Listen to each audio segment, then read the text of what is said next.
George Herman Ruth Jr., better known to the world as Babe Ruth, was born on February 6, 1895, in Baltimore, Maryland, to George Herman Ruth Sr. and Catherine Schamberger. He came into the world in a working-class neighborhood, surrounded by the roughness of the city streets and the struggles of a family that was far from wealthy. His parents owned a saloon, a business that provided them with a livelihood but also exposed young George to an environment filled with drinking, arguments, and occasional brawls. From the start, Ruth's life was marked by hardship, instability, and a lack of parental supervision. He was one of 8 children, but only he and his sister Mamie survived past infancy, a harsh reminder of the era's high mortality rates. His father worked long hours in the saloon, and his mother struggled with health issues, leaving little time or energy to guide her son. As a boy, George was often left to his own devices. He roamed the streets of Baltimore, getting into trouble with other neighborhood kids, stealing, skipping school, and generally earning a reputation as a wayward child. Teachers and neighbors alike recognized that he needed discipline, but his parents were unable to provide the necessary stability. At just 7 years old, George's behavior reached a point where his parents decided to place him in St. Mary's Industrial School for Boys, a Catholic reformatory and orphanage run by the Xaverian brothers. This institution would play a pivotal role in shaping the course of his life, though at the time it must have felt like abandonment. St. Mary's was strict, with long days filled with chores, religious instruction, and structured education. The boys wore uniforms, slept in dormitories, and followed rigid schedules that were meant to instill discipline. George was not the kind of boy who easily adapted to such rules, and he frequently found himself in trouble with the brothers. However, it was at St. Mary's that Ruth encountered one of the most important figures of his life, Brother Matthias Boutlier.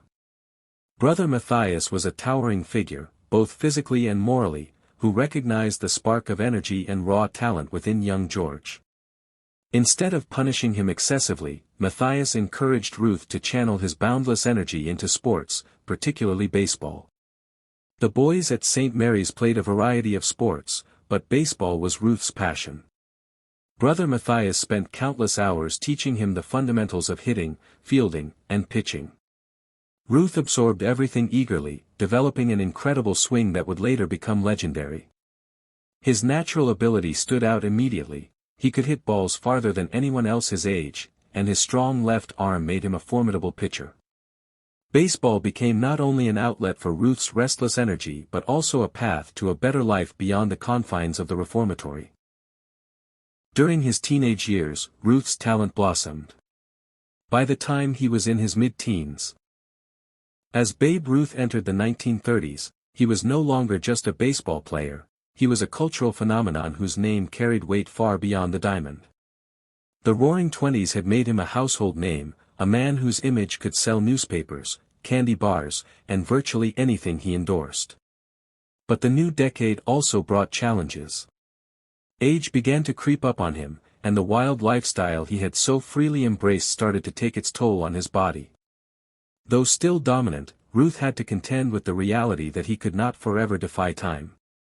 Yet, even as his physical powers slowly waned, his charisma, influence, and sheer presence ensured that he remained the centerpiece of the Yankees and the sport itself. The early 1930s Yankees were still a powerhouse, largely because Ruth's bat remained as fearsome as ever. In 1930, he batted .359 and hit 49 home runs, proving that he was far from finished. Fans continued to adore him, flocking to stadiums in record numbers despite the onset of the Great Depression. Baseball, like much of the nation, was facing difficult times, but Ruth's ability to entertain gave people something to hold on to when hope was scarce. In many ways, he became more than an athlete. He became a symbol of resilience, a reminder that even in hard times, joy could be found in the crack of a bat and the flight of a home run soaring into the stands. The Depression years were harsh on Americans, and while Ruth's salary of $80,000 per year made headlines as excessive during such a period, he famously defended it with humor. When asked how he could justify making more money than President Herbert Hoover, Ruth quipped, "I had a better year than Hoover." The remark captured his brash personality and wit, and rather than sparking outrage, it endeared him even further to the public, who appreciated his candor and ability to bring levity to dark times. Ruth, in essence, was America's escape, a larger-than-life figure who lived extravagantly, laughed heartily, and played the game with unrelenting passion. Yet the toll of years of late nights, heavy eating, and indulgence was undeniable. His waistline expanded, his legs slowed, and his once unshakable stamina began to falter. By 1932, critics were beginning to question how much longer Ruth could continue at an elite level. But Ruth answered in typical fashion, with moments of brilliance that silenced doubters and solidified his myth. Nowhere was this more evident than during the 1932 World Series against the Chicago Cubs, in what became one of the most famous moments in baseball history, the called shot. The legend goes that during Game 3 at Wrigley Field, Ruth was heckled relentlessly by the Cubs players and fans. In the fifth inning, with the score tied, Ruth allegedly pointed to the center field bleachers, signaling where he intended to hit the next pitch.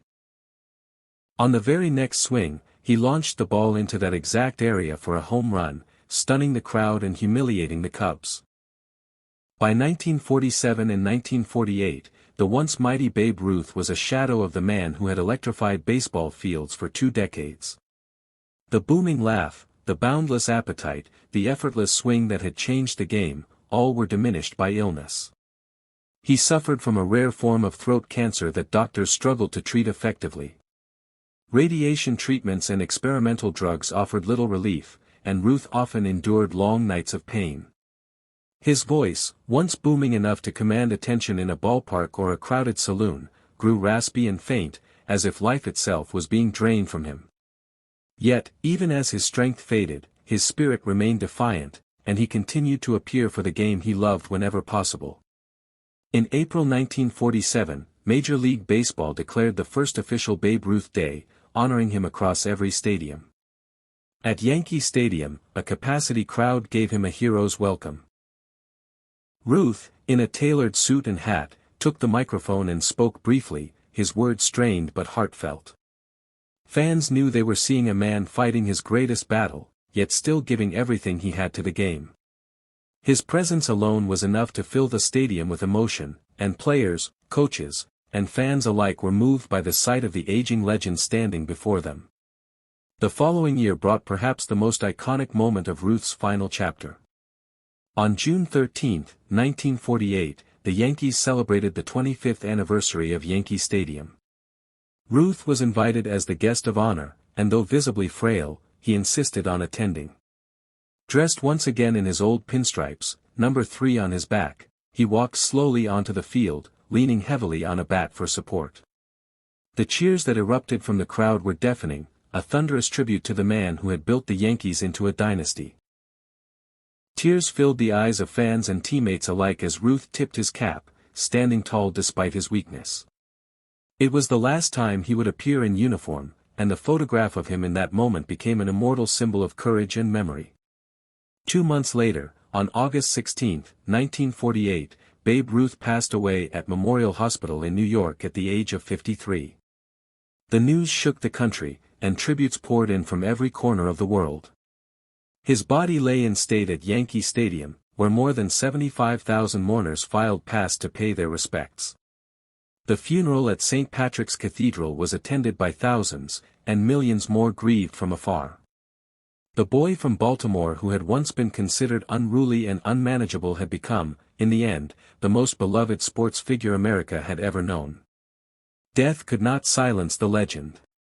Ruth's statistics: 714 home runs, a .342 lifetime batting average, more than 2,200 RBIs, remained unmatched for decades. But beyond the numbers, his influence shaped baseball into the national pastime. He had transformed the game from one of bunts and base steals into a spectacle of power and excitement. He had given hope to people during